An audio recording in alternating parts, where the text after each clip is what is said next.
Mr. Fleming, where were you born? I was born in London. You went to Eton. I believe your main distinction there was in athletics. Yes, it was. I'm afraid I wasn't terribly good at my books. Victor Ludorum twice and public schools hurdles. And then Sandhurst? Yes, I went to Sandhurst with the idea of going into the army and into the Black Watch, incidentally. But then it was decided to mechanize the army, and me and a lot of my friends decided we didn't want to be what we thought then would be large-scale garage mechanics. So I had a go at the diplomatic and learnt my languages for it, and I passed in 7th, but there were only 5 vacancies, and so I decided not to have another go, but to go straight in and start earning some money. So I joined Reuters, which was the nearest thing to the diplomatic in a way, because I could use my languages, German and French and Russian. And I had a wonderful time in Reuters, was a correspondent in Moscow and Berlin and all over the place. Mm-hmm. And, of course, I learnt there the sort of good, straightforward writing style that everybody wants to have if they're going to write books. How long did you stay with them? I stayed with them for 3 years. But then I wanted to earn some more money, and Reuters weren't very keen on paying large sums in those days. I no doubt they're much better now. And so I went into the city. Mm-hmm. But I didn't get on very well there because I'm not very good at making money as such. How do you mean? Well, I mean, just pure making money. I must do something that entertains me. If it makes money at the same time, well, that's all the better for me. Yes. Well, then the war came along and you joined the Royal Navy. You became personal assistant to the Director of Naval Intelligence. Well, this led, not surprisingly, to some rather violent action, I believe. Well, not so much that, really. It was a very interesting life. I took part in the Dieppe raid, which was a very bloody affair, and I had some exciting adventures around the world, and altogether I couldn't have had a more interesting war, if one can have an interesting war. And presumably your naval intelligence experience provided some useful source material for your later books. Yes, it taught one what one could say in writing thrillers and what one couldn't say, and of course it taught you really how the intelligence machine does work. I can't say that, of course, I tell that exactly in my books because they're fiction and the whole thing is much larger than life. Mm-hmm. But as I say, at least it tells you what mistakes not to make. And when the war ended? Then I went to the Sunday Times, to the Kemsey newspapers, and I became their foreign manager. They didn't have a foreign department in those days, and it was my job to place correspondents all around the world and look after their welfare and see that they wrote plenty of intelligent stuff. Yes. Now, your books. You've written now, 11 James Bond books? Well, there's actually 12, because the next one has just gone to my publishers. Yes. There's one a year? There's one a year. So the first one then, 1950? 52, written in 51, I suppose, yes. Had you had this character growing in mind for a long time? No, I can't say I had, really. He sort of developed when I was just on the edge of getting married, and I was frenzied at the prospect of this great step in my life after having been a bachelor for so long.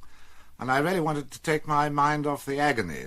And so I decided to sit down and write a book. Yes. Is Bond based on any particular person or combination of persons? No, not really. He's a sort of fictional mixture of commandos and Secret Service agents that I met during the war, but of course entirely fictionalized. Yes. Is there much of you in it? I hope not. I mean, people do connect me with James Bond simply because I happen to like scrambled eggs and short-sleeved shirts and some of the things that James Bond does, but I certainly haven't got his guts nor his very lively appetites. Now, the first James Bond book was an immediate success. Yes, it was. How long do these books take you to write? 6 weeks to 2 months, the actual writing, but I never correct as I go along. I try and get pace into the narrative by sitting straight down at the typewriter. But then, of course, I do 2 or 3 months correction afterwards, and then one has to correct the proofs and so on, so It takes about a year altogether, let's say. Are you a systematic worker? Can you work so many hours a day regularly? Yes, I find I have to. I work for about 3 hours in the morning and 1 hour in the evening, and I find unless I stick to a routine, if I just wait for genius to arrive from the skies, it just doesn't arrive. I just get on with the work. You write these books always at your vacation home in Jamaica? Yes. Do you look forward to writing a new one every year? Well, I don't really, unless I've got it firmly fixed in my mind. And, of course, this is a very bad period for me this time of the year because I'm trying to work out the next adventure of James Bond, which has got to be written in January and February. And I'm always rather in despair, thinking that I'm not going to have enough book to write. Yes. There's been a cumulative rise in sales and success since the first book. I think there has, with the exception of the last one, which was, let's say, last year's one, which was The Spy Who Loved Me, where I tried to break away from my normal formula. But the readers were so furious that James Bond didn't appear until about three-quarters of the way through, and that it was written ostensibly by a girl. In the first person? In the first person. That I must confess that it wasn't a success, and it took quite a beating from the critics. And now the books are being made into films? Yes, they've made Dr. No already, and it's been a tremendous success in England, and even more of a success, I think, in America, where it's opened several weeks ago, where it's breaking records. They're now doing From Russia with Love, and I went out to see them in Istanbul, see the unit at work, and I was tremendously impressed with the casting and the way the script had been written, and I think it's going to be an equal success. They're going to do the whole James Bond canon? They've got an option on doing all the books, yes, one after another. 11 bestsellers in 11 years, and very profitable film sales. Now, on the face of it, that looks like unmixed success, but some of the press notices haven't been all that glowing. They've accused you of being sadistic and too much sex. Taking the charge of sadism first, your torture scenes are pretty beastly in some of the books. Well, I don't know how many of them you've read, but of course they're nothing to what they really are in real life. And I think the old days of the hero getting a crack over the head with a cricket stump have rather gone out. I mean, we all have become considerably wiser since the last war. And I've tried to bring verisimilitude into these books, and it's certainly true that the critics have occasionally found them pretty strong meat. Yes. What effect do you think these scenes have on the average reader? Are they going to give him unhealthy ideas, or is this vicarious violence a harmless way of sublimating aggressive tendencies? Well, I think that's the way of putting it, but I was brought up on what we used to call fourpenny horrors, and I can't remember that any of the excitements ever did me any harm. All history is sex and violence, and I think it's ridiculous to go on writing thrillers in the old Bulldog Drummond, John Buchan way when life has come out so fast past us. Yes, well, sex. Bond takes his sex when he finds it almost as casually as he takes a drink.